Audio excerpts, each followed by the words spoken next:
Hello everyone, আসসালামু আলাইকুম। আমি মিস্টার জাহান শিমু। ঈদের পরের দিন গাজীপুর রাস্তা ছিল একদম ফাঁকা, তাই আমরাও ঘুরতে বের হয়ে যাই। ঈদের পরের দিন আমি কোথায় ঘুরতে গিয়েছিলাম সব কিছু শেয়ার করব আজকের ভিডিওতে। ঈদের পরের দিন মূলত আমি চলে গিয়েছিলাম গাজীপুরের ভাইরাল হিজল ক্যাফেতে। হিজল ক্যাফেটি কোথায় অবস্থিত, কিভাবে যেতে হবে, কত টাকা এন্ট্রি ফি, সব কিছু শেয়ার করছি আজকের ভিডিওতে। আমরা মূলত গাজীপুরা থেকে চলে গিয়েছিলাম কোনাবাড়িতে। কোনাবাড়ি বাস স্ট্যান্ড গিয়ে যে কোনো রিক্সাওয়ালা আমাকে বললে হবে আমি হিজল ক্যাফেতে যাব। জন প্রতি মাত্র 20 টাকা ভাড়া নিবে আর আপনাকে পৌঁছে দিবে হিজল ক্যাফের সামনে। হিজল ক্যাফে যাওয়ার জন্য কোনো এন্ট্রি ফি নেই, শুধুমাত্র আপনি খাবার অর্ডার করলে তার খরচটুকু আছে। ছবি তোলার জন্য একদম পারফেক্ট প্লেস হচ্ছে আমাদের হিজল ক্যাফে। আমার কাছে তো অনেক বেশি ভালো লেগেছিল। আমি আমার ফ্রেন্ড প্ল্যান করেছিলাম সেম ডিজাইনের ড্রেস না পরলেও আমরা সেম কালারের ড্রেস পরবো, যাতে আমাদের ছবিগুলো অনেক বেশি সুন্দর আসে, আর আমরা তাই করেছিলাম।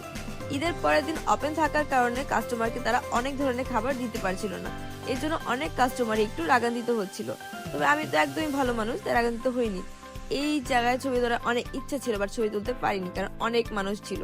আর এই প্লেসটাও আমার খুব বেশি পছন্দ হয়েছিল, বাট মানুষের জন্য ছবি তোলা হয়নি। এটা হচ্ছে মূলত হিজল ক্যাফের বাইরের সিনটা, মানে প্রাকৃতিক পরিবেশে ঘেরা এত পরিমাণে সুন্দর, আমার অনেক বেশি ভালো লেগেছিল। আগেই বলে নিচ্ছি সরি, কারণ আমি পুরো ভিডিও করতে পারিনি, ক্যাফের অনেক বেশি মানুষ ছিল আশেপাশে। এভাবে আমার হিজল ক্যাফের দিনটা কেটে যায়। খুব আরামসে আমি বাসে চলে যাচ্ছিলাম। এটা হচ্ছে সাজেকের সেই ভিউ, যা আমি দেখতে দেখতে বাড়ি যাচ্ছিলাম, আমাদের গাজীপুরের ভাইরালের সাজেকের ভিউ। তো আমার আজকের ভিডিওটা এতটুকু পর্যন্ত। আল্লাহ হাফেজ।